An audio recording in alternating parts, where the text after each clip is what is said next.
So ayan na mga ka-DIY, kinakabit na nila yung flat sheet natin na tinanggal. Ang nakakuha si Boss Joey Panangbitan from San Carlos City, Pangasinan. Babagal nyo kasi, tagal nyo mag-comment eh. So ito yung ano natin, pinalit natin. Black Mamba, nandito na kay Wolverine yung flat sheet natin na dati. Di ba? Plug and play lang. Walang problema. Rig stage pa. Bumagay yung kulay ng red sa dilaw. Bumagay siya. Ganda oh. Dito sa amin sa Pangasinan papurmahan na. Pugi. Oh. Yung visor boss, baka gusto mong kunin na. Kabit mo na, nandyan din. Try natin. So ito pa ng visor natin, windshield. Nagpalit na rin tayo. So yan, naka-smoke tayo. Ito yung dati carbon from Aerox also. So si Bossing din na nagkakuha ko. Ikakabit na rin niya. Carbon Lodi yan. Kasi ang concept talaga natin mga Bossing, carbon. So naka-carbon front fender tayo. Kaya lang sa pagdating ng panahon, parang damit din yan. Nagsasawa ka rin tapos pinapalit-palitan mo. Pero actually ibabalik ko rin sana to eh. Bang Aerox. Kasi pagka black, all black, ang tindi ng dating o solid. Ayan. So ganito yung itsura ng walang visor. Tapos pag sinalpak na, bumagay na naman yung dilaw sa carbon na glossy.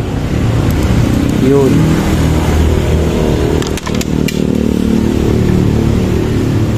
Plug and play lang din ito. Yun no. Yan.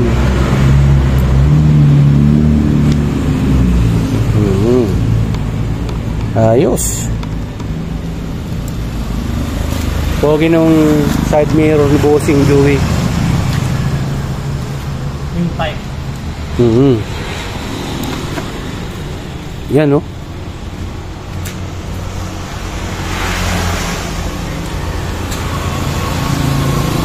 Pogi na. Rear shock na lang to. Medyo nagtatanong na si Bossing eh. Oh, mura na yun.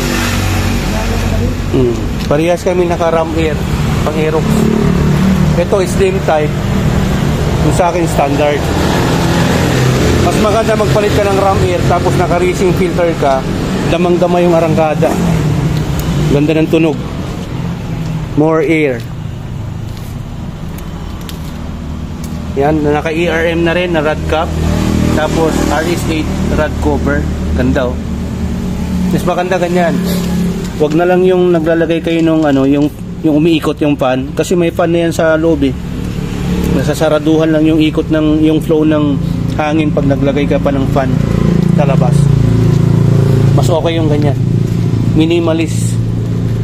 Ang ganda nung RS8 oh. Yan na.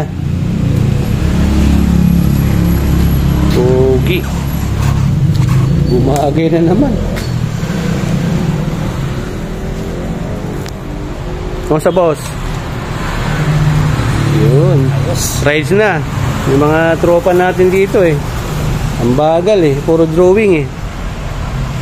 Bagay na bagay yan kasi sarado natin. Yun. Bagay. Pogi.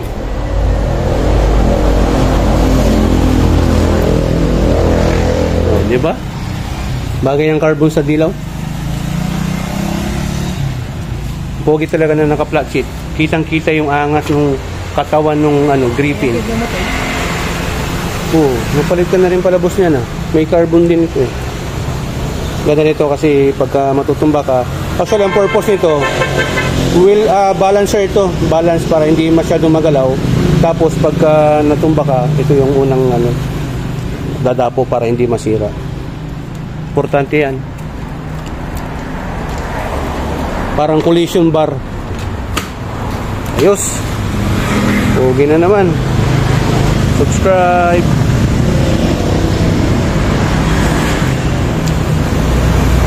Big disc. Pwede magpalit ng big disc.